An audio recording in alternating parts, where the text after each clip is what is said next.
शन्नो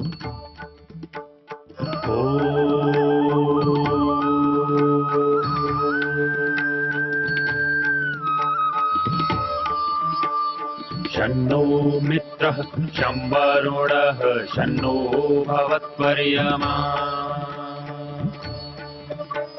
शन्न इन्द्रो बृहस्पतिः शन्नो विष्णुरुक्रमः ॐ शान्ति शान्ति शान्तिः।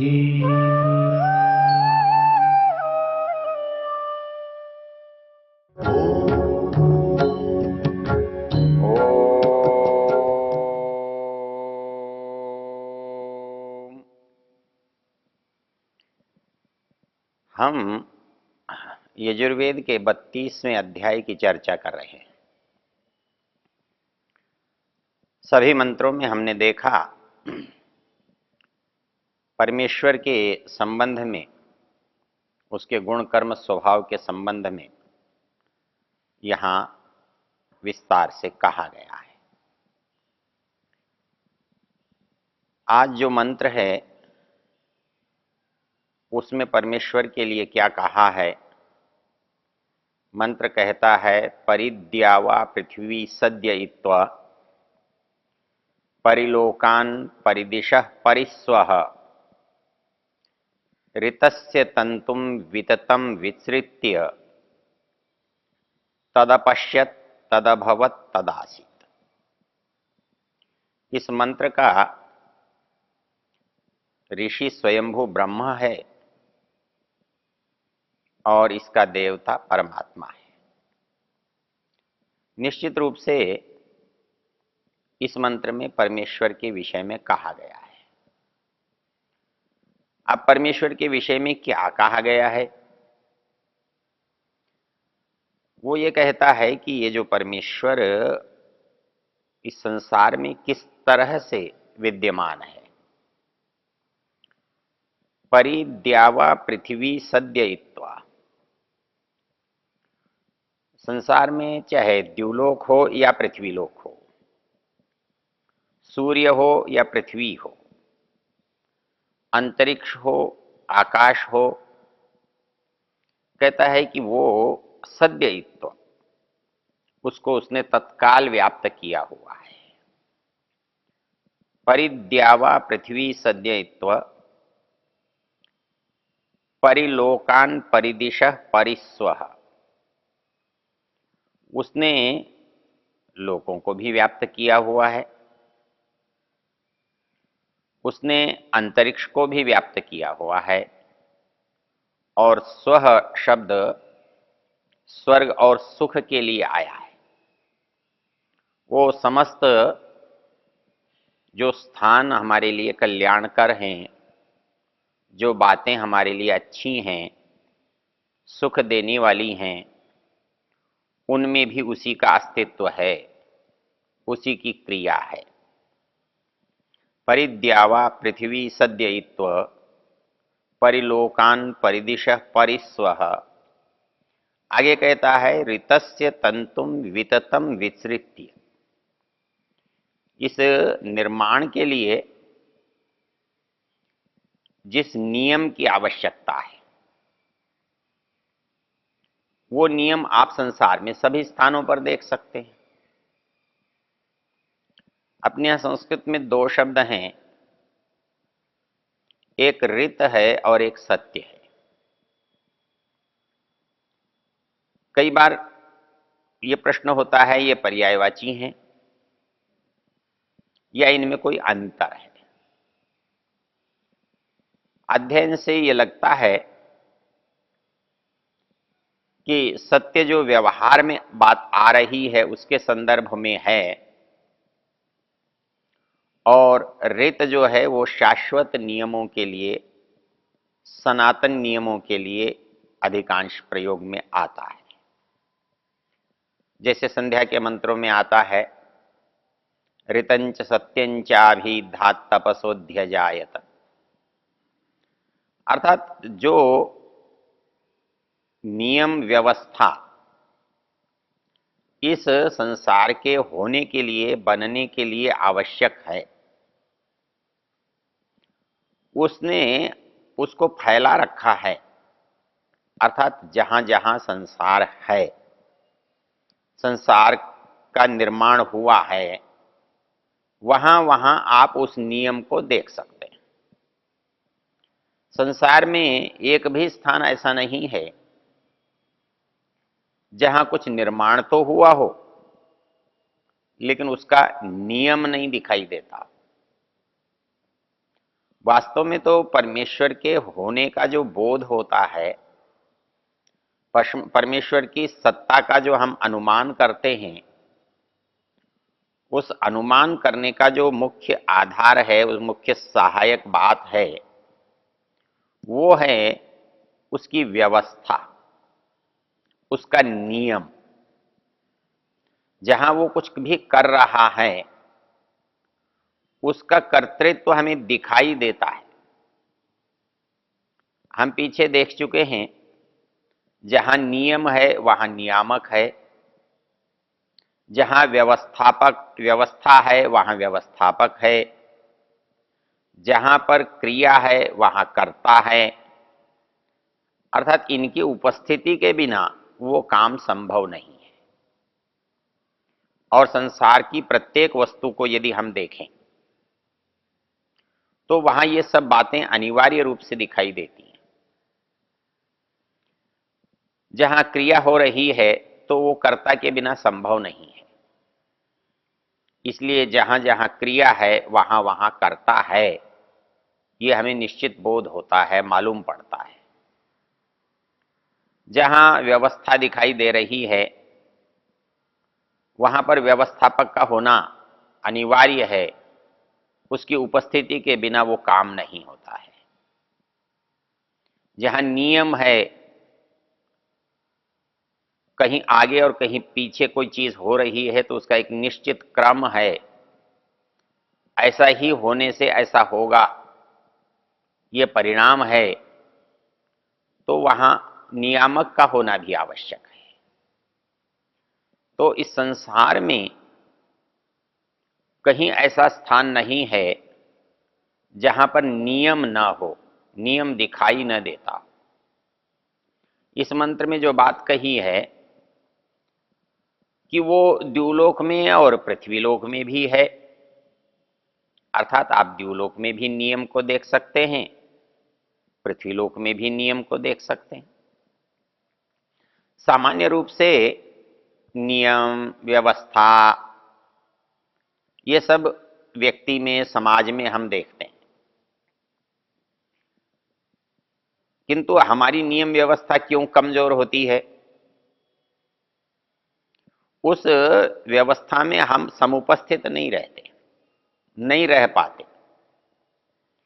हम नियम बना के, नियम बता के चले जाते हैं, और जिन लोगों को उस नियम का पालन करना होता है वो आलस्य से, प्रमाद से, असावधानी से, लापरवाही से, अनिच्छा से, विरोध से वो उस नियम को तोड़ सकते हैं। वो उस नियम को नहीं मान सकते, मानने से निषेध कर सकते हैं, इनकार कर सकते हैं। लेकिन यहां ऐसा नहीं है। यहां उसके नियम को चेतन भी इनकार नहीं कर सकता है और यहां उसके नियम को जड़ भी इनकार नहीं कर सकता है। इसलिए वो कहता है द्युलोक और पृथ्वीलोक को आप देखो, आपको उसकी उपस्थिति दिखाई देगी, उसका नियम दिखाई देगा, उसकी व्यवस्था दिखाई देगी, वहां क्रिया दिखाई देगी। तो मंत्र कहता है परिद्यावा पृथ्वी सद्य इत्व परिलोकान परिदिश परिस्व। यही स्थिति समस्त लोकों की है। वहां भी नियम व्यवस्था क्रिया सब कुछ होने से वहां उसकी उपस्थिति सद्ययित्व तुरंत पहुंचा हुआ है, अर्थात बिना देर के, बिना एक क्षण भी अनुपस्थिति किए वो विद्यमान है। और परिलोकान परिदिश परिस्व, अर्थात कोई स्थान ऐसा नहीं है, कोई अवकाश ऐसा नहीं है जहां वो अनुपस्थित हो, जहां वो विद्यमान ना हो।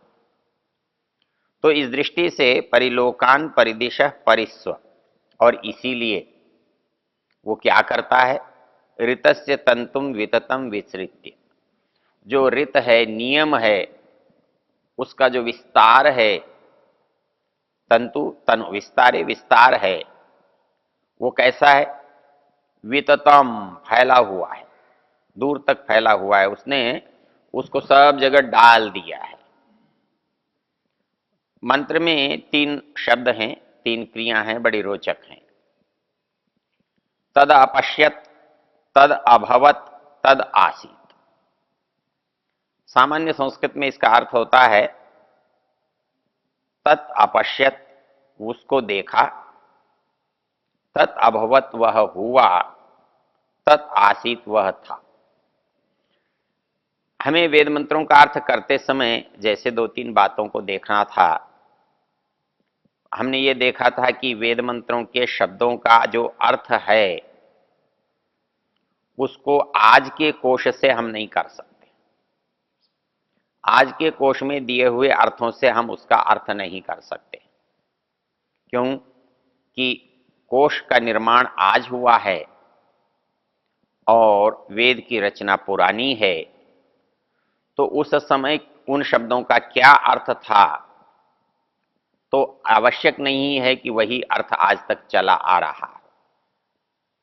तो इस दृष्टि से हमने देखा था कि वेद मंत्रों का अर्थ करने के लिए हमें वेद में इन शब्दों का जहां जहां उपयोग आया है उन संदर्भों को भी देखना चाहिए। इसके लिए जो वैदिक कोश है, जिसे हम निरुक्त कहते हैं, निघंटु कहते हैं, उनको भी देखना चाहिए।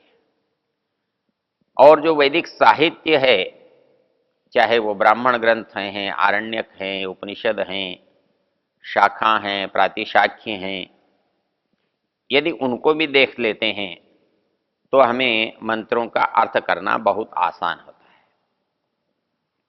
और उसी तरह से एक और चीज है जो मंत्रों का अर्थ करने के लिए हमारी सहायक होती है, उसको वेद पढ़ने वाले, वेद के विद्वान कहते हैं कि जैसे जो क्रिया है, हमें क्रिया कभी भूतकाल की दिखाई देती है,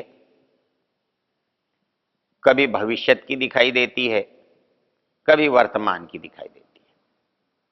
जैसे इस मंत्र में 3 क्रिया हैं, तत् अपश्यत, तत् अभवत, तद आसीत। ये तीनों क्रियाएं जो हैं वो भूतकाल की हैं। वर्तमान समय में, वर्तमान संदर्भ में, सांसारिक परिवेश में हम इसका अर्थ करेंगे तो हमें सदा भूतकाल का अर्थ दिखाई देगा। लेकिन हमें एक बात भाषा में भी याद रखनी चाहिए।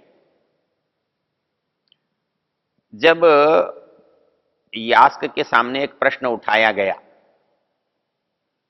कि भाई वेद का मंत्र अर्थ करने में तो बड़ी परेशानी है, क्योंकि वहां तो क्रम भी चाहिए, बिना क्रम के शब्द रखे नहीं होते। यदि क्रम बदल दोगे तो वेद बदल जाएगा, अर्थ बदल जाएगा, वेद ही नहीं रहेगा।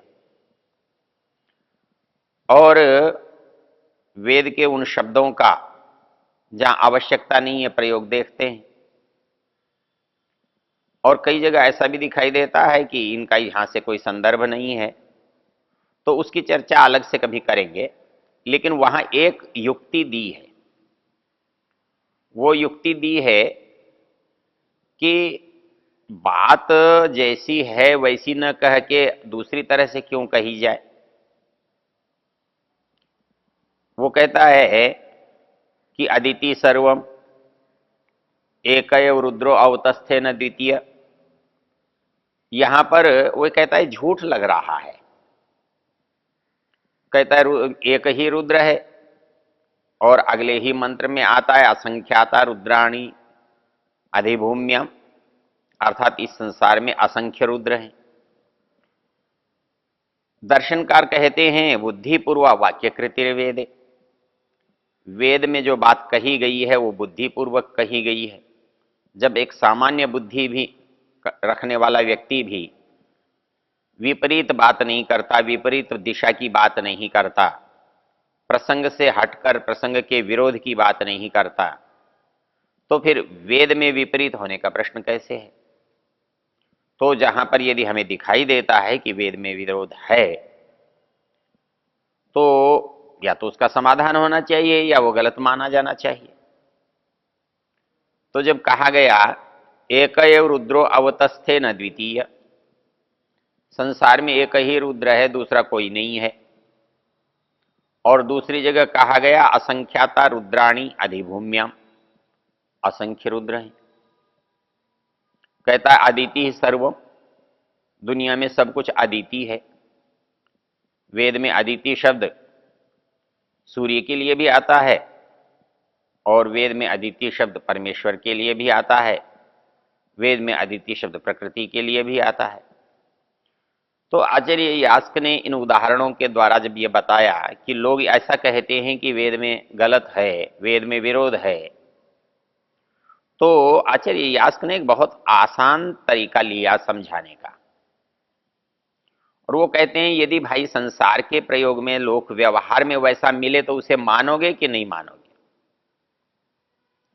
मानेंगे। बोले फिर संसार में भी वैसा देखा जाता है? तो वो कहता है अनमित्रोयम राजा, इस राजा का कोई शत्रु ही नहीं है। तो ऐसा कैसे हो सकता है कोई राजा हो और उसका शत्रु न हो? हम कहते हैं यजदत्त और देवदत्त एक ही हैं, एक कैसे हो सकते हैं? वो हैं ही दो। तो ऐसी स्थिति में उनको एक कहना कैसे शुद्ध माना जाए, कैसे सही माना जाए, उचित कैसे ठहराया जाए? लेकिन लोक में हमें ऐसा तो नहीं लगता, लोक में तो हमें ठीक लगता है। हमने कब कहा कि तुम गलत बोल रहे हो कि यजदत्त अलग है, देवदत्त अलग है? बल्कि ऐसा नहीं है, हम कहते हैं हाँ ये ठीक है, तब हमें उसका समाधान निकालना पड़ता है, खोजना पड़ता है। तो वैसे ही वेद के साथ भी हम देखते हैं, यदि वेद में वो बात हमको गलत लगती है तो संसार में भी गलत लगनी चाहिए, किंतु संसार में वो बात गलत नहीं लगती। वहां कहता है कि आप कहते हो अदिति सब कुछ है, अरे बोले संसार में भी तो कहते हो पानी में सब कुछ है, सर्वरसा अनुप्राप्ता पानीय, सारे के सारे रस ये एक पानी में आ जाते हैं, तो सब पानी में आते हैं, यहां तो हमें गलत नहीं लगता, जबकि रस तो अलग अलग हैं। लेकिन हमको जब प्रयोग नहीं आता या कम आता है तब वो चीज कई बार हमें गलत लगती है। इसलिए वेद का अर्थ करते हुए हमें इस बात का विशेष चिंतन करना चाहिए, ध्यान करना चाहिए कि जो वेद के शब्द हमें गलत दिखाई देते हैं या लगते हैं वो वास्तव में गलत नहीं होते, हो भी नहीं सकते। हमें थोड़ा समझने का प्रयत्न करना चाहिए। ओ